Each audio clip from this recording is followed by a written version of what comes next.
జగన్ గారి ప్రభుత్వం విపరీతంగా విచ్చలవిడిగా అప్పులు చేస్తుందని, ఆంధ్రప్రదేశ్ రాష్ట్ర స్థితి, ఆర్థిక స్థితి మరో శ్రీలంకను తలదన్నేదిగా ఉందని చెప్పని, రాబోయే ఆదాయాన్ని కూడా చూపించి మరీ అప్పులు చేస్తున్నారని చెప్పని కలెక్టర్ ఆఫీసులు లేదా కలెక్టర్ బంగ్లాలు ఇలాంటి ప్రభుత్వ ఆస్తులను కూడా బ్యాంకులకి తనఖా పెడుతున్నారు, తనఖా పెట్టి మరి అప్పులు చేస్తున్నారని చెప్పని తెలుగుదేశం పార్టీ, జనసేన పార్టీ అంటే నారా చంద్రబాబు నాయుడు వారు, అలాగే పవన్ కళ్యాణ్ గారు, ఆంధ్రజ్యోతి రాధాకృష్ణ గారు, ఈనాడు రామోజీరావు గారు, దివంగత ఈనాడు రామోజీరావు గారు యాగి చేశారు. ఆంధ్ర రాష్ట్రం అంతా కూడా జగన్మోహన్ రెడ్డి గారు అప్పులు పాలు చేస్తున్నాడని చెప్పాను. అయ్యని చంద్రబాబు నాయుడునేమో జాకిలు పెట్టి ఆకాశానికి లేపారు. ఆయనకు ఆర్థికవేత్త అని, ఎకనామిక్స్లో డాక్టరేట్ చేశాడని, ప్రపంచ మేధావులు ఎంతోమంది ఆర్థిక మేధావులు వారికి నారా చంద్రబాబు నాయుడు గారు ఆర్థిక పాఠాలు నేర్పుతాడని చెప్పని, దేశంలో ఎంతోమంది కేంద్ర ఆర్థిక మంత్రులు ఈయన దగ్గరికి వచ్చి పాఠాలు నేర్చుకెళ్తారని చెప్పని అప్పటి వరకు జాకిలు పెట్టి లేపటం. చంద్రబాబు నాయుడు కనుక మనకు ముఖ్యమంత్రిని చేసుకుంటే ఈ రాష్ట్రానికి ఇక అప్పు చేయటం అక్కర్లేదు, అప్పు చేయాల్సినటువంటి పని లేకుండా ఆయన సంపద సృష్టిస్తాడు. ఆ సృష్టించినటువంటి సంపదతో మనందరి కోరికలు తీరిపోతాయి, మనకిచ్చిన మాటలు అమలవుతాయి. అలాగే జగన్మోహన్ రెడ్డి గారు చేసిన అప్పులు కూడా మనం తీర్చేయచ్చు అని చెప్పని వీళ్ళందరూ కూడా బాగా డబ్బాలు కొట్టారు. మనందరికీ పెద్ద సినిమా చూపించారు, 70mm సినిమా చూపించారు.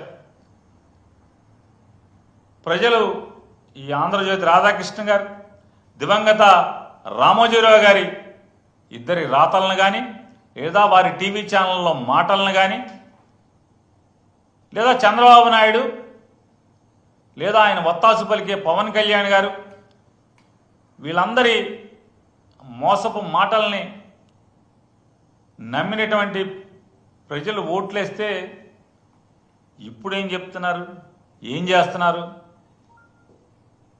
తలకు మించినటువంటి అప్పులు చేస్తున్నారు వీళ్ళందరూ కూడా. ఈ అప్పులు ఎంత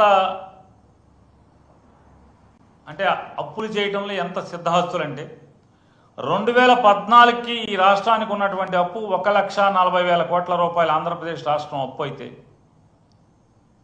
నారా చంద్రబాబు నాయుడు గారు, పవన్ కళ్యాణ్ గారు, భారతీయ జనతా పార్టీ ముగ్గురు కలిసి 2014లో వారు ఏర్పాటు చేసినటువంటి ప్రభుత్వం 2019లో జగన్మోహన్ రెడ్డి గారు ముఖ్యమంత్రి అయ్యే నాటికి 2,57,500 కోట్ల రూపాయలు అప్పులు చేయడం జరిగింది. ఈ ముగ్గురు కలిసి నడిపినటువంటి ప్రభుత్వం 2,57,000 కోట్ల రూపాయలని పాతగా ఉన్నటువంటి 5 ఏళ్ల ముందున్నటువంటి 1,40,000 కోట్లకి ఈ అదనంగా చేర్చడం జరిగింది. అంటే ఆ అప్పు అంటే 2014 ఆంధ్రప్రదేశ్ రాష్ట్రం తెలంగాణ నుంచి విడిపోయి అవిభాజ్య ఆంధ్రప్రదేశ్ రాష్ట్రంగా ఏర్పడే నాటికి ఉన్నటువంటి అప్పు కన్నా 22.5% అప్పును పెంచి చేసినటువంటి పరిస్థితి. మరి వీళ్ళందరూ కూడా యాగి చేసినటువంటి జగన్మోహన్ రెడ్డి గారి ప్రభుత్వంలో చేసినటువంటి అప్పు 3,32,000 కోట్ల రూపాయల అప్పు.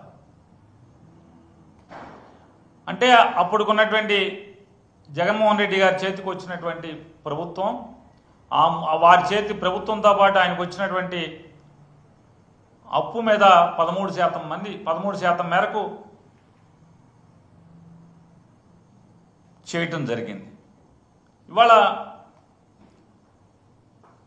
కూటమి ప్రభుత్వం, చంద్రబాబు నాయుడు గారు ముఖ్యమంత్రిగా పవన్ కళ్యాణ్ గారు ఉప ముఖ్యమంత్రిగా కేంద్ర ప్రభుత్వ ఒత్తాసుతో మోడీ గారి అండదండలతో ఏర్పడినటువంటి ఈ ఘనమైన ఆంధ్రప్రదేశ్ ప్రభుత్వం ఇప్పటి వరకు చేసినటువంటి అప్పు ఏంటయా చూసుకుంటే సరాసరి రాష్ట్ర ప్రభుత్వం చేసినటువంటి అప్పు 1,03,000 కోట్ల రూపాయలు. ప్రభుత్వం సరాసరి తెచ్చినటువంటి అప్పు 1,03,000 కోట్ల రూపాయలు. ఈ 1,03,000 కోట్ల రూపాయలు కాకుండా వివిధ కార్పొరేషన్ల ద్వారా తెచ్చినటువంటి అప్పు 44,000 పైచిలకు కోట్ల రూపాయలని రాష్ట్ర ప్రభుత్వ కార్పొరేషన్ల ద్వారా అప్పు తేవటం ద్వారా మొత్తం వీళ్ళు చేసినటువంటి అప్పు 1,47,000 కోట్ల రూపాయలు పైబడి ఇంకా ఒక్క సంవత్సరం కూడా పూర్తవల. 12 మాసాలు పూర్తవకుండా అంటే వీళ్ళెక్కి సంవత్సరం నిండకుండానే 1,47,000 కోట్ల పైబడి అప్పు ఈ రాష్ట్రానికి చేయటం జరిగిందనేది కూడా అందరికీ ఆశ్చర్యం గొలిపేటువంటి సంఘటన. ఎందుకు అంటే జగన్మోహన్ రెడ్డి గారు చేసినటువంటి 3,32,000 కోట్ల రూపాయల్లో ఏం చేసావయ్యా జగన్ అంటే 2,70,000 కోట్ల రూపాయలు ప్రజలకే ఖర్చు పెట్టాం. కరోనాలో 30,000 కోట్ల రూపాయలు కరోనాలో ప్రజల యొక్క ఆరోగ్యాన్ని కాపాడటం కోసం 30,000 కోట్ల రూపాయలు ఖర్చు పెట్టడం జరిగింది. ఈ రాష్ట్ర ప్రజల ఇచ్చిన మాట నెరవేర్చుకోవటం కోసం 2 లక్షల ఉద్యోగాల కల్పన, ప్రభుత్వ ఉద్యోగాల కల్పన చేయడం జరిగింది. ఆ జీతాలు పెరిగినాయి. ఈ రాష్ట్రంలో అనేక 3 పోర్టుల నిర్మాణం శరవేగంగా జరుగుతుంది. ఆ తీసుకున్నది అప్పు జగన్మోహన్ రెడ్డి గారి ప్రభుత్వమే. మరి అలాగే ఈ రాష్ట్రంలో ఉన్నటువంటి గ్రామీణ ప్రాంతాల్లో రోడ్ల నిర్మాణం కానీ లేదా సచివాలయాలు కానీ ఆరోగ్య కేంద్రాలు కానీ రైతు భరోసా కేంద్రాలు నిర్మాణం కానీ రైతుకి ఈ రాష్ట్రంలో ఏ జిల్లాలో ఎప్పుడైనా సరే ఎక్కడ ప్రకృతి వైపరీత్యాలు వచ్చినా కూడా ప్రభుత్వం ఆదుకోవటం, ప్రభుత్వం పెద్దగా చేయందించడం, రైతులకి నష్టం జరగకుండా కాపాడే దాంట్లో మరి చేసినటువంటి పరిపాలనలో జగన్మోహన్ రెడ్డి గారు అప్పు చేసినటువంటి ప్రతి రూపాయి ఎక్కడికి వెళ్ళిందో లెక్క ఉంది. లెక్క చెప్తున్నాం. కానీ ఇవాళ ఇప్పటి వరకు సంవత్సరం నిండకుండానే చంద్రబాబు నాయుడు, పవన్ కళ్యాణ్, మోడీ గారు ముగ్గురు కలిసి చేసినటువంటి రాష్ట్రానికి అప్పు 1,47,000 కోట్ల రూపాయలు ఏం చేశారయ్యా అంటే లెక్క లేదు, పత్రం లేదు. చెప్పేవాడు, లెక్క చెప్పేవాడు కూడా లేడు. ఎంతసేపు జగన్మోహన్ రెడ్డి గారిని తిడతాం, జగన్మోహన్ రెడ్డి గారు చెల్లి గురించో వాళ్ళమ్మగారి గురించో ఆ కుటుంబ వ్యవహారాలు మాట్లాడటం. అరే ఈ రాష్ట్రానికి ఏం చేశారయ్యా అంటే ఎవడో మాట్లాడు. ఏంటయ్యా అంటే నెల నెల పెన్షన్లు ఇస్తున్నామని చెప్పని చంద్రబాబు. పెన్షన్లు ఎవడన్నా ముఖ్యమంత్రి వెళ్తాడా పెన్షన్ ఇవ్వటానికి? ముసలి వాళ్ళకి, వికలాంగులకి, వితంతువులకి, ఆర్తులకి ఇచ్చే పెన్షన్లు ముఖ్యమంత్రి వెళ్ళి పంచిపెడతాడు. అదో పెద్ద దేశాన్ని ఉద్ధరించే కార్యక్రమం, ఈ రాష్ట్రాన్ని ఉద్ధరించే కార్యక్రమంగా వీళ్ళు జబ్బలు జరుచుకుంటారు. ఇవాళ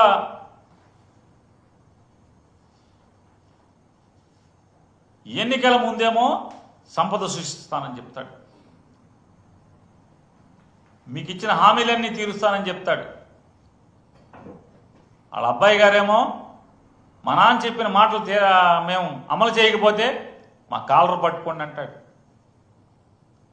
ఎన్నికల ముందు ఉత్తర కుమార ప్రగల్భాలు పలికారు, మాటలు కోటలు దాటినాయి. ఇవాళ అంటాడు చంద్రబాబు నాయుడు గారు నాకేం అర్థం కావట్లేదు, ఇచ్చిన హామీలు చూస్తే భయం వేస్తుంది అంటాడు, రాష్ట్రాన్ని చూస్తే భయం వేస్తుంది అంటాడు. అప్పులు చేయడానికి మాత్రం బరిదెగిస్తున్నారు. ఈయనకంట సంపద ఎలా సృష్టించాలో మెల్లగా చెవులో చెప్పాలంట. ఎవరికన్నా ఆలోచన తడితే సంపద ఎలా సృష్టించాలో చెవులో చెప్పాలంట. మరి ఎన్నికల ముందు చెప్పాల్సింది కదా ఈ మాట. చెవులో ఏం చెప్పాలో చెప్పేవాళ్ళు కదా, ఏం పెట్టి తిప్పాలో చెవులో పెట్టి తిప్పేవాళ్ళు. ఆ రోజేమో ప్రగల్భాలు పలకటం, డబ్బాలు కొట్టుకోవటం, హరికథ చెప్పేవాడు ఒకడైతే చిడతలు వాయించేవాడు ఒకళ్ళలాగా చంద్రబాబు ప్రగల్భాలు పలికితే పక్కనేమో ఓ పక్కేమో కొడుకు, ఓ పక్కేమో పవన్ కళ్యాణ్ ఇద్దరు చిడతలు కొడతారు. ఏమైపోయారు ఇవాళ ఎంత పచ్చిగా బరితెగించారంటే, బరితెగించి ఇవాళ రాజ్యాంగ విరుద్ధంగా అప్పు చేయటం కోసం ఈ జీవోని రిలీజ్ చేయడం జరిగింది. Government of Andhra Pradesh mines and minerals GO MS number 69 dated April 24 2025న నిన్న ఈ జీవో ఇచ్చారు. ఈ జీవో సారాంశం ఏంటి అంటే, ఆంధ్రప్రదేశ్ రాష్ట్రంలోని 1,91,000 కోట్ల విలువైనటువంటి 436 మైన్స్, 436 గనులు, 1,91,000 కోట్ల రూపాయల విలువైన ఈ గనులు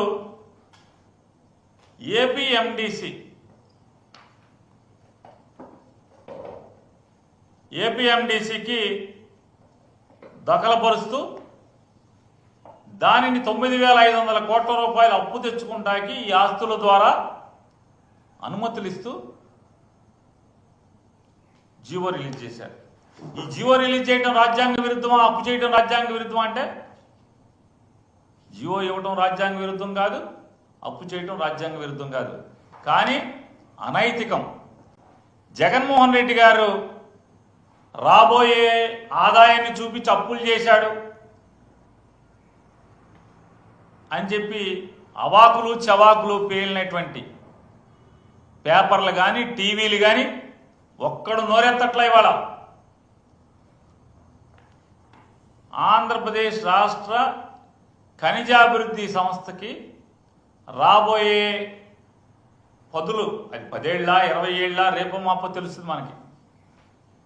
ఈ 9,500 కోట్ల రూపాయలు సుమారుగా 9%, 10%, 12%, ఇంక వడ్డీ కూడా తేలుతుంది రేపో మాపో.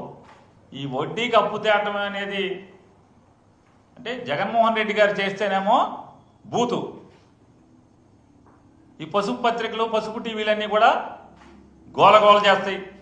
పొద్దున ఒక డిబేటు, సాయంత్రం ఒక డిబేటు పెట్టి ఎవడగాడు వచ్చి అసలు మామూలు మెల్లో కండువాలు, నెత్తి మీద కర్చీపులు, టోపీలు పెట్టుకుని ఇష్టారాజ్యంగా మాట్లాడారు. ఇవాళ పెట్టండి డిబేట్ దీని మీద. ఈ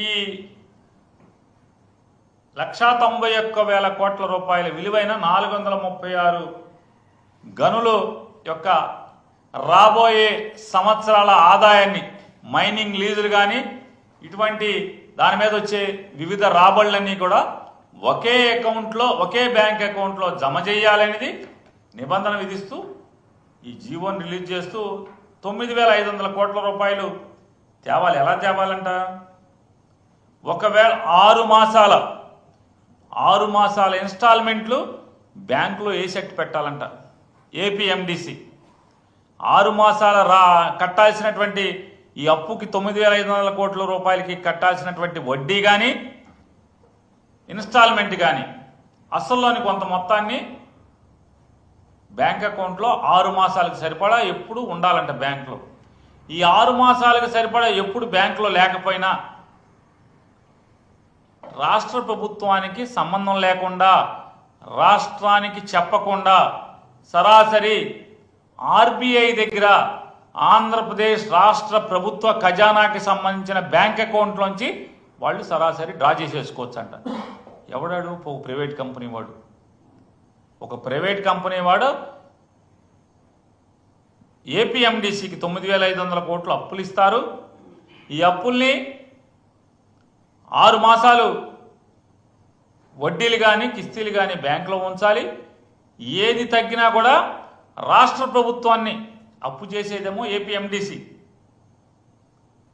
రాష్ట్ర ప్రభుత్వానికి ఏమాత్రం సంబంధం లేకుండా అడగకుండానే ఆర్బీఐలో ఉన్నటువంటి ఆంధ్రప్రదేశ్ ఖజానా అంటే ఖజానాకి సంబంధించిన బ్యాంక్ అకౌంట్లలోంచి ఆ ప్రైవేట్ కంపెనీ ఈ డబ్బుల్ని లాగేసుకోవచ్చు అనేది ఆ షరతు మీద ఈ అప్పు తెస్తున్నారు.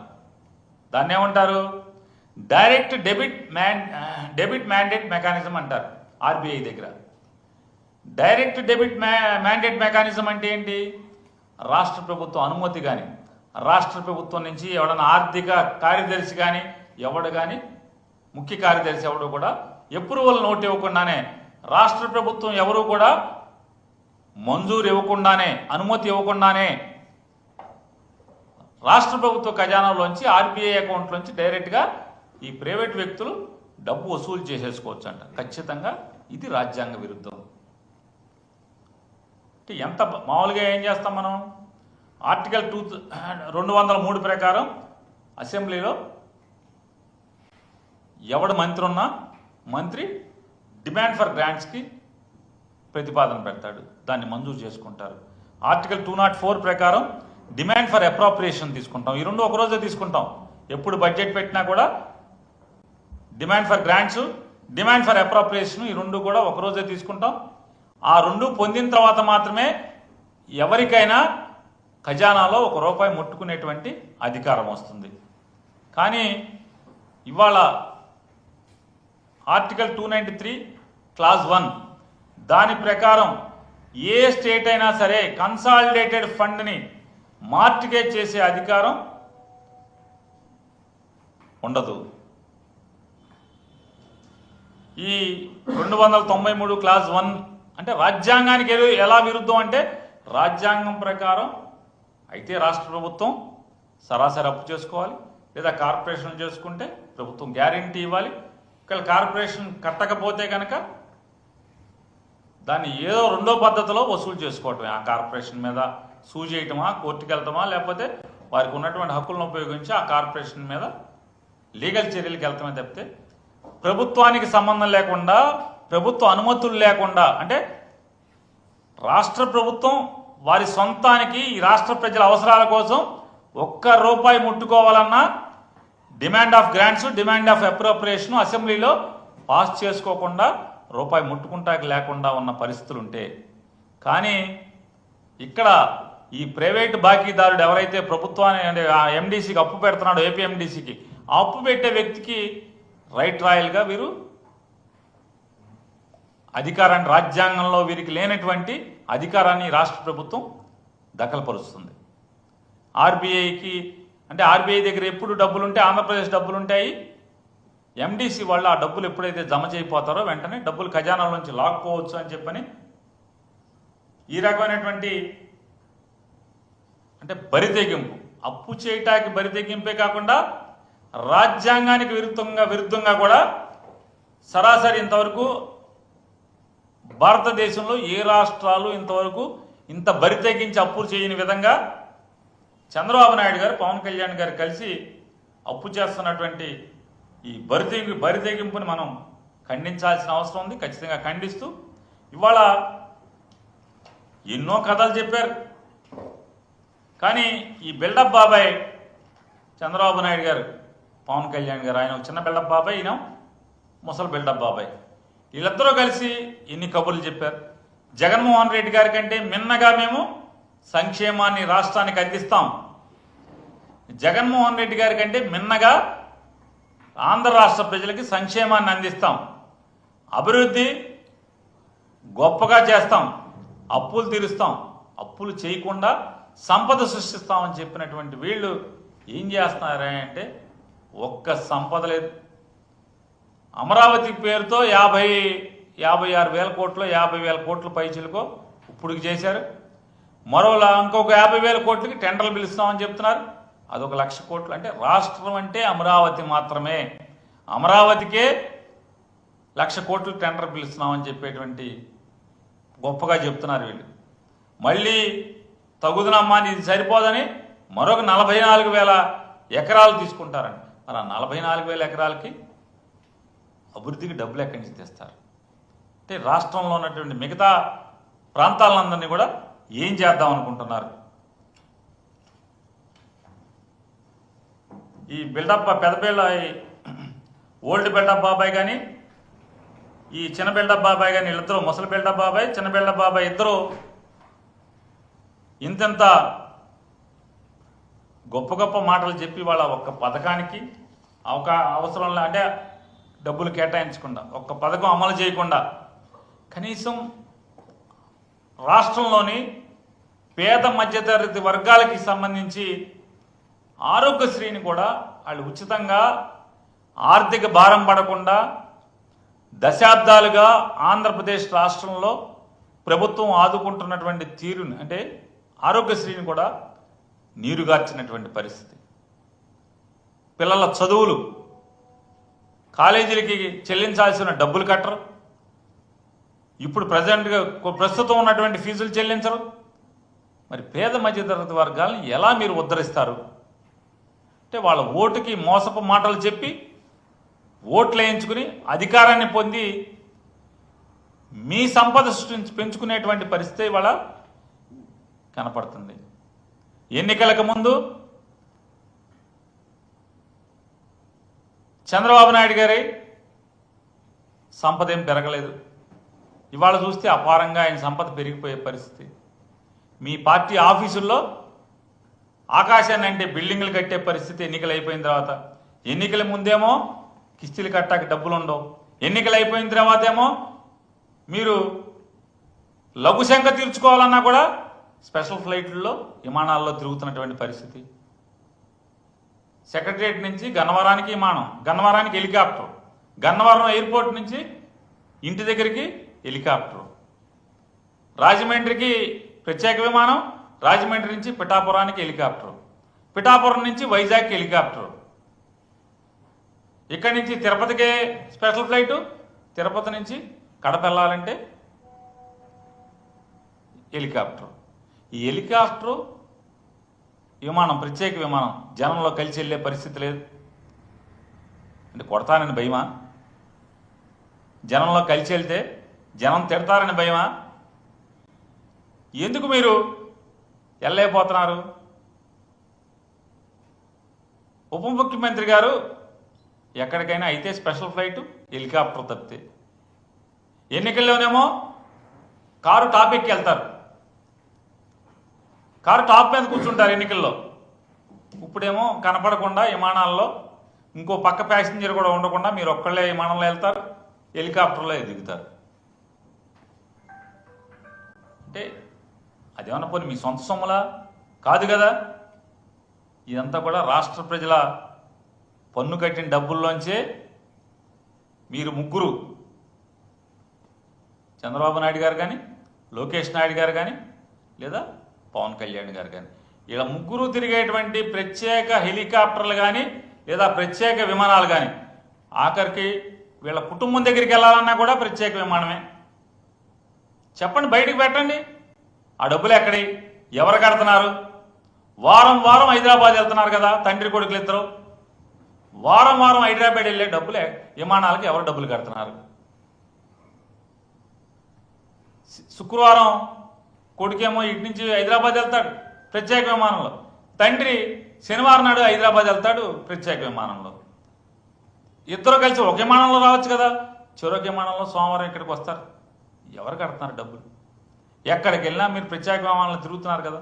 హైదరాబాద్ మీరు మీ కుటుంబం దగ్గరికి, భార్యా పిల్లల దగ్గరికి వెళ్తాకి రాష్ట్ర ప్రజలకు ఏం సంబంధం? డబ్బులు కడతాకి చెప్పండి, మీరు లెక్కలు చెప్పండి. ఎన్నిసార్లు వారిని నేను డిమాండ్ చేస్తున్నాను, పవన్ కళ్యాణ్ గారు లేదా లోకేష్ నాయుడు గారు, చంద్రబాబు నాయుడు గారు, మీరు ముగ్గురు కలిసి ఈ ఒక్క సంవత్సరం, ఇంకా సంవత్సరం అవ్వలేదు, జూన్ 8 12 మీరు ప్రమాణ స్వీకారం చేసినట్టున్నారు. జూన్ మాసంలో లేదా నెలాఖరికి చేశారా? ఎప్పుడు చేశారండి? జూనా జూలైయా? మీకు గుర్తులేదు, ఎవరికి విలేకరు గారు కూడా? జూనేనా? జూన్ 4 ఎలక్షన్ రిజల్ట్ వచ్చింది, 11 చేశారా? ఇంకా తర్వాత చేశారా? కొంచెం గ్యాప్ ఇచ్చారే. మొత్తం వైసీపీ వాళ్ళందరినీ మటర్లు చేసేయండి, ఇల్లు కాల్చేయండి, ఆస్తులు కాల్చేయండి అని చెప్పని ప్రమాణ స్వీకారానికి గ్యాప్ ఇచ్చినట్టున్నారుగా, లేదా? అప్పటి నుంచి ఇప్పటిదాకా ఇంకా సంవత్సరం పూర్తవలా. ఈ సంవత్సరం పూర్తవకుండా సంవత్సరం నిండనటువంటి వీళ్ళ పదవీ కాలంలో జనం సొమ్ము ఎంత ఆర్థికర్పూరం అయిపోయింది.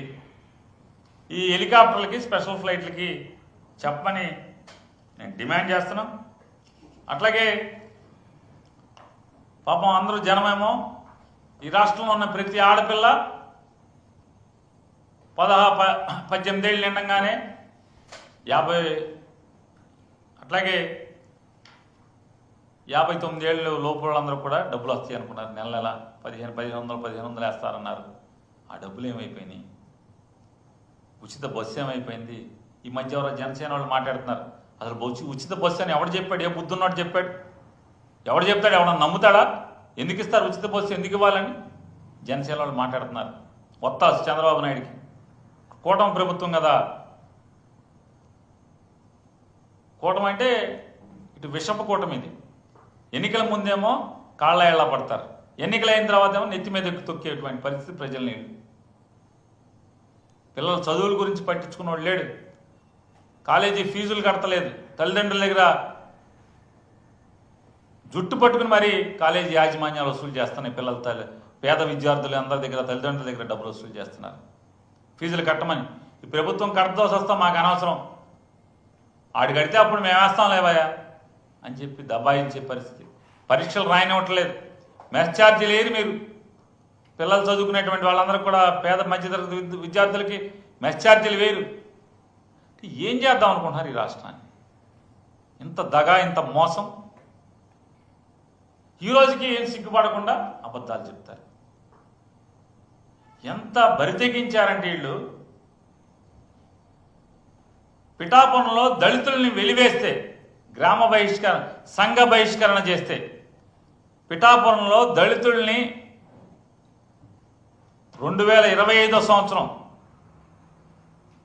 2025 1947 2025 ఇవాళ ఈ 2025లో స్వాతంత్రం వచ్చిన ఇన్ని దశాబ్దాలకి